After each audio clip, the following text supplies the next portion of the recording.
আপনার জীবনের কত অ্যাঙ্গেলে গিয়ে হাদিসটা ফিট হবে।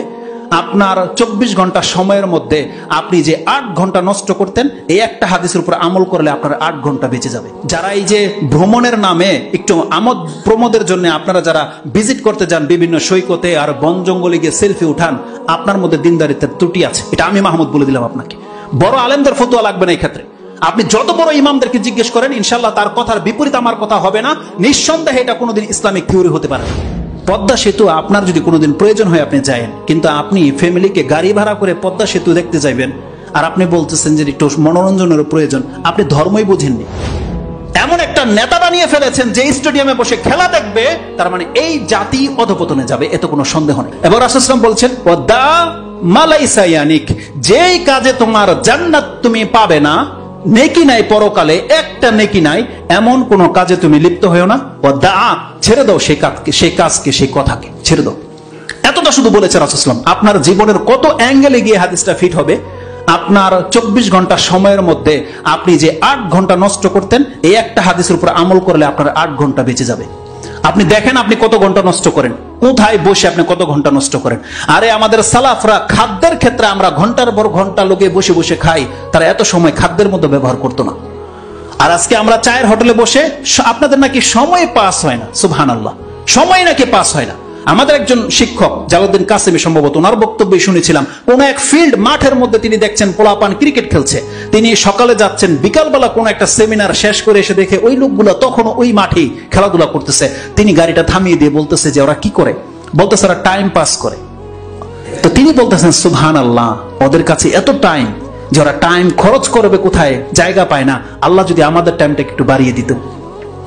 আমাদের টাইম হয় না আর আপনাদের টাইম শেষ হয় না। এই জন্য আপনারা গেমস খেলেন, এই জন্য আপনারা টিভি দেখেন, চায়ের হোটেলে বসে থাকেন। আমাদের অনেক ভাইয়ারা আছে পদ্মা সেতু দেখতে যায়।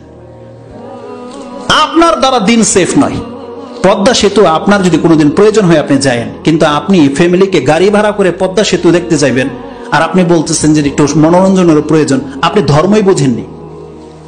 বিনা প্রয়োজনে ঘর থেকে বের হওয়াটা এটা রাসূল সাল্লাল্লাহু আলাইহি ওয়াসাল্লাম পছন্দ করেনি কখনো। যারা এই যে ভ্রমণের নামে একটু আমোদ প্রমোদের জন্য আপনারা যারা ভিজিট করতে যান বিভিন্ন সৈকতে আর বন জঙ্গলে গিয়ে সেলফি উঠান, আপনার মধ্যে দিনদারিত্বের ত্রুটি আছে। এটা আমি মাহমুদ বলে দিলাম আপনাকে। বড় আলেমদের ফতোয়া লাগবে না এই ক্ষেত্রে। আপনি যত বড় ইমামদেরকে জিজ্ঞেস করেন, ইনশাল্লাহ তার কথার বিপরীত আমার কথা হবে না। নিঃসন্দেহে এটা কোনোদিন ইসলামিক থিওরি হতে পারে না। আপনি আপনার ঘরে থাকেন, আপনি সেফ থাকবেন। রাসূল সাল্লাল্লাহু আলাইহি ওয়াসাল্লাম বলছেন, ফিতনার সময় যেই ব্যক্তি বসে থাকবে সে দাঁড়িয়ে যাওয়া ব্যক্তি থেকে সেফ, যেই ব্যক্তি শুয়ে আছে সে সেফ। কালকে রাতের ঘটনাই আপনি স্মরণ করেন না কেন, যেই ব্যক্তি ঘরে শুয়েছিলেন সে পাপ থেকে বেঁচে গেছেন, যেই ব্যক্তি জেগেছিলেন তার দ্বারা পাপ হয়েছে। যে কোনো ক্ষেত্রে আপনি এটা ফিট করতে পারবেন। সুবহানাল্লাহ। তো দামালাইসা ইয়ানিক, আপনি ছেড়ে দেন যেটা আপনার সাথে সম্পর্ক নাই। আরে বাচ্চারা কি গেমস খেলে, আমরা শুনেছি বড়রা গেমস খেলে। আর সবচেয়ে বড় দুঃখজনক ব্যাপার হচ্ছে, যেই রাষ্ট্রের নায়ক স্টেডিয়ামে বসে খেলা দেখে, সেই জাতি কোনোদিন কল্যাণ পেতে পারে না। একটা রাষ্ট্রের নায়ক বোঝে না তার দায়িত্ব কি। এমন একটা নেতা বানিয়ে ফেলেছেন যে স্টেডিয়ামে বসে খেলা দেখবে, তার মানে এই জাতি অধপতনে যাবে, এত কোনো সন্দেহ নেই। দাম আলাইসা ইয়ানিক, আপনাকে ছাড়তে হবে যেটার সাথে আপনার কোনো সম্পর্ক নাই। আর ওমর রাদিয়াল্লাহু তাআলা নেতৃত্ব পেয়ে তার অবস্থা খারাপ হয়ে গেছিল, বৃদ্ধ হয়ে গেছিল, তিনি টেনশনে। আর সেই নেতৃত্ব পেয়ে আপনি বসে খেলা দেখবেন। সুবহানাল্লাহ, জিনিস তো একটাই, দায়িত্ব তো ওটাই, ওই একই দায়িত্ব। তার মানে যে রক্ষা করলো সে বেঁচে গেল, সে রক্ষা না করলো সে ডুবে গেল। তাকে ছুরি ছাড়া জবাই করে দেওয়া হয়েছে।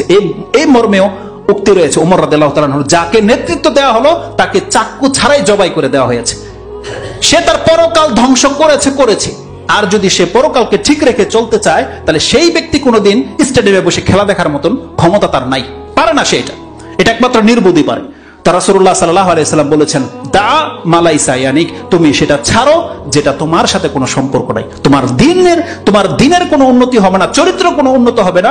এমন কোন কাজে যদি তুমি বান্দা লিপ্ত হও, তুমি প্রকৃত অর্থে মুসলিম হইতে পারো নাই।